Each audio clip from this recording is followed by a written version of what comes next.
What's going on, everyone? Jeremy here from the Quarting. I hope you're having an absolutely wonderful day. Looks like a little seismic shift here for content, content availability. And it's not pro Rumble. I think it's mostly because the Daily Wire doesn't really see any value in Rumble, and I think I actually understand why they feel that way, and I think they might actually be right about it. And hold on to hear me out on that. But the Daily Wire made an announcement today that they are set to stream all shows on Twitter, quote, the largest free speech platform in the world. 1 month after the Daily Wire CEO Jeremy Boring revealed a cancellation blitz against his podcast hosts Matt Walsh, Michael Knowles, and Brett Cooper. Brett Cooper? Come on. Brett Cooper was not getting canceled. First, Matt Walsh was demonetized on YouTube for violating some opaque, arbitrary applied standard, other than speaking about biological truth. That I would agree with. According to me, I can't be more specific, but the capriciousness is the point for these platforms. Just 24 hours later, Brett Cooper was permanently banned from TikTok. Her crime, I don't know, because again, well, everyone's been banned from TikTok. I can tell you exactly why Brett Cooper was banned from TikTok. You are not allowed to make fun of other TikTokers, in particular woke ones. I amassed hundreds of thousands of followers on TikTok in like a month before I was banned. It was like every other video I was uploading was a community guidelines violation, and it never said why or where, what I could do to fix it.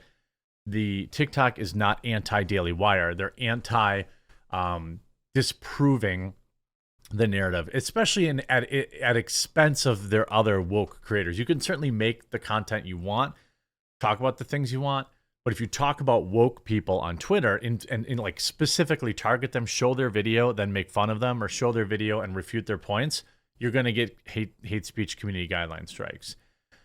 At that exact moment, Matt Walsh was being hacked by criminals. Michael Knowles was being evacuated from the University of Pittsburgh because of the riot. Okay, so these are all things, but none of them are really big tech related, other than Matt Walsh demonetizing YouTube. That said, as a company, that's three of their biggest talents. I would say Ben Shapiro's probably their biggest, but Matt's pretty big now. Brett holds her own. Does good for them in shorts and stuff like that. And Ben is relatively, Ben's had his hot takes in the past. I just don't find myself watching a lot of these people anymore, but I don't think that that's because of anything in particular they've done. I think Ben's been extremely ideologically consistent, other than his get the poke you doofs tweet for the most part. Matt, I believe, is extremely honest in his positions, even if I don't agree with them. Like, he's ideologically consistent, I would say. Brett is entertaining. These people are doing good work. I've taken some low blows at them in the past because I still see the Daily Wire as conservative ink. I still predict they will all get in lockstep and support Ron DeSantis. I think that neither side look great. I don't care for Candace Owens. I think that she's a full-on grifter. If you take 5 minutes to look into her past, you'll know that. But as a whole, I think the Daily Wire does good in terms of producing content. I don't know when their kids' content's supposedly coming out, but I think that'll be good. More people putting out like wholesome content for youths, I think, will be a good thing. So this is all good stuff. Now, beginning Tuesday, May 30th, that's 7 days from now, the Daily Wire's top-ranked shows will stream for free on Twitter, the largest social media platform that refuses to allow leftist censors to gatekeep content based in politics. Is that true? Yeah, I guess it is. I mean, Twitter is much bigger than Rumble for now. They wrote, at this moment, Twitter is the largest free speech platform in the world. At this moment, yeah, I'd agree with that. Said Boring, the overwhelming amount of positive feedback from our advertisers and audience after putting the Matt Walsh show on Twitter signals to us that there's tremendous opportunity, which is why we've decided to distribute the rest of our shows on Twitter. Let me translate this for you. Okay. I believe, now be careful now, right? I wonder how the people who pay for Daily Wire feel about this. Do you care? Is there more premium content beyond what they're giving away for free now? I assume there probably is. What this really means is they've been able to extend their reach significantly on Twitter and get a lot more impressions so that they can go back to their advertisers and say, and I'm not saying this is a bad thing, I'm just translating what he's really saying here. And Jeremy Boring is the CEO. He cares about money, right? What he's saying is, we got an extra 1 million impressions by posting our videos to Twitter, so we got to go back to our advertisers and say, you're going to pay us more for our ads. This is a win-win, right? My biggest thing with Twitter is I did not find that it helped my channel grow at all. I didn't find that it helped my Twitter feed grow at all, and Twitter didn't have advertising in place then and still doesn't now. So I stopped posting my videos, although I'm going to listen to you in the comment section and maybe reconsider it. The thing is, it's really easy when you have, 100,000 people paying you, or whatever, 1 million plus people paying you $15 a month to not care about losing revenue. Not everything I do is for the revenue, right? I post to Rumble, BitChute, Odyssey. These are unmonetized platforms. I don't want to charge my viewers $5 and ask for subscriptions on Twitter. I already ask for money every way, shape, and form, whether it's my coffee company or the Publica or everywhere else. I've tweeted at Elon a few times. I think I'm off his good list. That he needs to have in-video ads for creators. Otherwise nobody's going to leave. Nobody's going to choose to post to Twitter over YouTube unless it's something that would get them banned on YouTube, or if they're not monetized already. I should say that this is still a tide that raises all boats. The more people that start posting videos to Twitter, the more people, surprisingly, that will watch videos on Twitter. So by the Daily Wire making their videos available on Twitter, if Twitter can figure out video recommendation systems or things of that nature, I think what it does is give opportunities to everyone, all content creators, large and small, regardless of the size of your channel. And I think that is still, regardless of how you feel about the Daily Wire, is a good thing. This is what I said when Crowder went to Rumble. I think that's a very good thing because he is a tide that raises all boats. Wherever Tucker Carlson goes, we know he'll be posting on Twitter for a while. He will be a tide that raises all boats. It's whether or not Elon can figure out a video recommendation system that remains to be seen. Now with the Daily Wire, because they're so big and they have so many existing advertisers, they can monetize Twitter in different ways that most of us can't.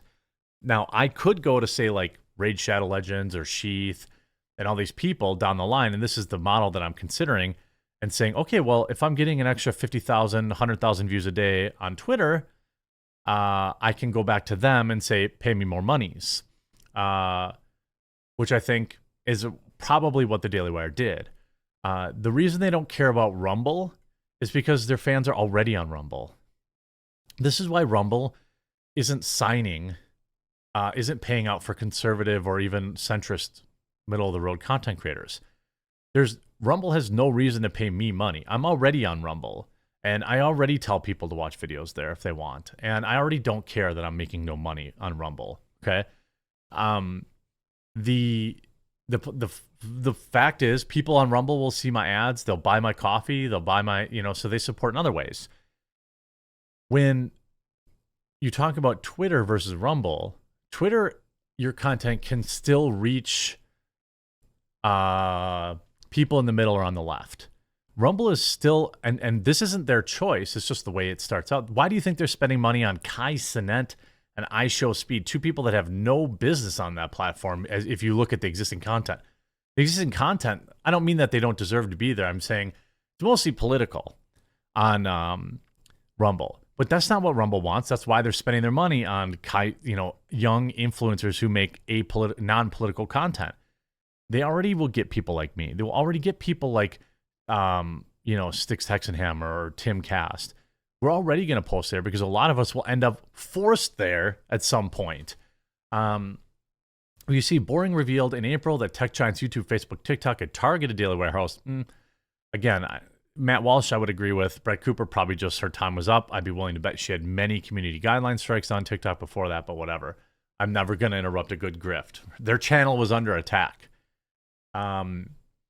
Now, the thing is, the move is a success. In less than a month on Twitter, the Matt Walsh show had 7.4 million video views, 24 million impressions. Who cares about impressions? And the show's account gained 140,000 followers. So they created a separate account that just posts the videos. So that's something to consider if you're me, right? Do I just post them on my main? While Boring blasted leftist media companies like YouTube, Meta, he praised Elon Musk for his dedication to free speech. Tech giants like YouTube, Facebook, TikTok. And until Elon Musk wrote the check, Twitter flagging, banning, throttling, shadow banning, and demonetizing us is a constant occurrence. I would agree with that. I'd also say that I don't think Twitter is exactly fixed. I still think Twitter has a lot of shadow banning stuff still in place and a lot of things that just doesn't work. But now they say all 9 shows offered on the Daily Wire, including Ben Shapiro, Candace Owens, Jordan Peterson, Walsh stream on Twitter, and the Daily Wire co-founder hinted that even more Daily Wire content could come to the Bird app. I'm sure that they're flipping this into, selling,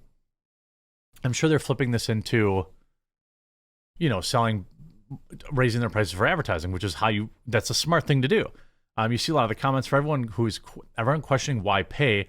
I'm pretty sure it's the same as YouTube show where you get like 70% of the show and the rest here exclusively. They're just bringing it to more platforms to broaden the audience, so you're not wasting your money. This probably would have happened, at least not nearly as soon if wouldn't have happened if Fox hadn't fired Tucker. As long as Daily Wire keeps their commitment to the base, they'll happy to continue financial support. So people are wondering, like, hey, is this worth it? I think I'm willing to retest it. I'm willing to retest the waters of YouTube, of Twitter.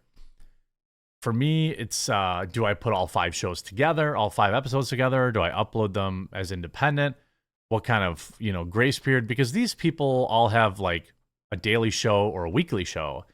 I do like 5 videos a day, so I don't know how it works out posting them all to Twitter. But I guess if I start, would you watch them on Twitter, or do you prefer to watch them on your video platform? The hit in finances to post on Twitter hopefully will be offset by more people maybe buying my coffee, or there are other ways to monetize that's a little bit easier when you're a bigger channel. I don't think it's super viable for small channels, but that doesn't necessarily mean it isn't either, because you can garner an audience on Twitter once Twitter figures out how to actually sort videos. Right now, I would say if Twitter really wants to make a play at video content, it needs to make it easier to find videos. Have like a video section with browsing that looks something like the YouTube app. I think they could do that.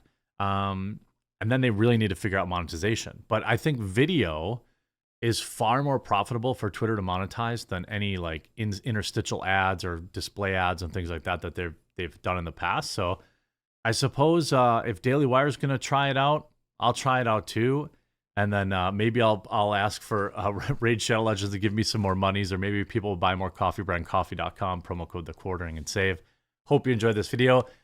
If you subscribe wherever you watch or follow on Twitter, we'll talk to you again real soon.